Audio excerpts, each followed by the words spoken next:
Welcome to Cedrik's Crown, a card-based roguelike RPG with map building, stats, combat, and a mystical relic waiting to be retrieved from the depths of a mysterious dungeon. Before we begin, you need to make sure you have all your pieces. These are 32 map cards, 4 start cards, 4 special corner tiles for if you don't have enough friends, 39 encounter cards, 50 loot cards, 9 player cards, 9 player tokens, a master mat, Cedrik, and Cedrik's Crown. For the setup, you're going to want to get all your card decks and place them onto the appropriate slots on the master mat. We start the game by placing the 4 start cards in the corner of a 6x6 card sized area. These are special cards that will work as the start and end point for all players and also a respawn point in case of their death. If you don't have enough players, use the specially indicated corner cards to fill out the slots where their start would be. After placing the start and or corner cards, players must pick up 2 map cards and place them next to their start card, ensuring that all the route is fully accessible, regardless of your agility.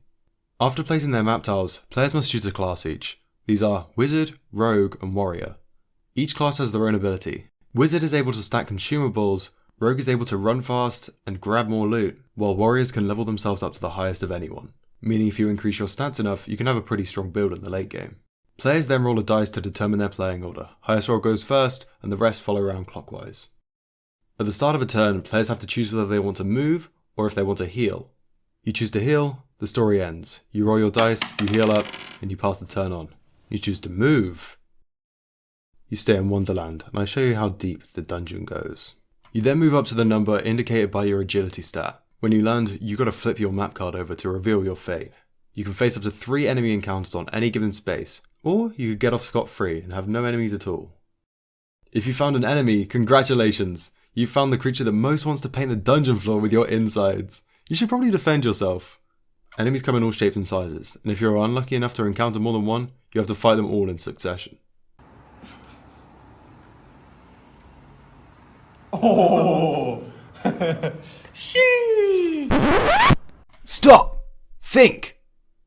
Is it wise to try and take on 3 enemies when you have base stats? You should probably try and evade. Roll a dice. If it's under your agility stat, you can evade the enemies, and they're left active for another player or you to take on later. You narrowly escape with your life. However, should you fail, the enemy gets to attack first. When looking at an enemy's card, you can see that every enemy has its own statistics: health, attack power, and most importantly, their attack roll. Health determines the amount of damage they can take before dying, attack determines the amount of damage it deals to the player, and the attack roll is how likely they are to hit the player. When in combat, players will always be able to attack the enemy, with the damage done being calculated by this equation. If this number is higher than the enemy health, the player picks up their corpse and could take it along with them for the journey. If the player's a bit too weak, the enemy gets to retaliate. Enemies, unlike players, are not guaranteed to hit, but deal a lot of damage when they do. To determine if an enemy hits the player, another player takes on their roll. If the player rolls a d6 and that is under the enemy attack roll, the enemy hits the player. If the enemy manages to land a hit, damage to the player is calculated through this equation. Oh, you survived. Yay! You've killed the creature that wants to obliterate you. Now you can use its deceased body to get rewards. Yay! Enemy cards are worth 1, 2, or 3 points each depending on their tier. These can be traded for loot for 1 point or a permanent stat increase for 3 points, which will carry over if you're not quite so lucky in your next encounter. You can carry as many of these corpses as your sick, twisted heart desires. Aside from your infinite dead body carrying capacity, you have remarkably small pockets, unless you're a rogue. So if a player doesn't have enough space for a specific item to fit in their inventory, the card falls in their current tile, where it can be freely picked up by other players. After moving, healing, going into combat, engaging in trade, or kicking the bucket, players must place 1 more map tile connected to their location in order to keep unravelling the secrets of the dungeon. The deeper that the players go into the dungeon, the more dangerous it gets.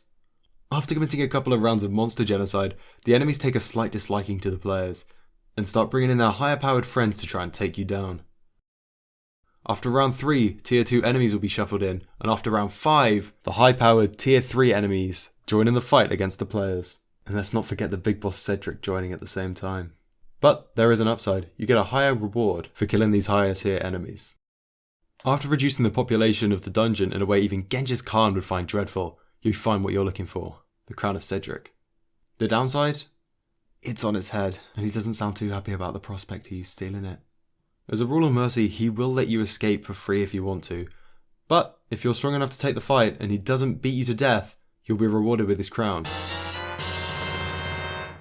While having the crown in your possession, you'll receive a significant bonus to all your stats and also heal yourself to full when you pick it up for the first time.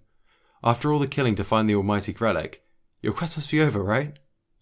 Ooh, wrong. Other players can now come and kill you. You gotta try and run away from them or take them head on, before you get back to your entrance where you win, as they challenge you to a duel. To the death. Players now use the same combat system as fighting enemies, but from a player perspective for both sides. If another player bests you in combat, they steal the crown and must run back to their start position to win, unless they get taken down by another player looking to steal the crown for themselves.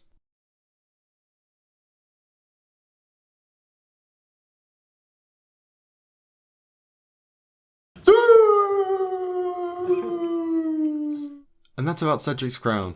Have fun playing!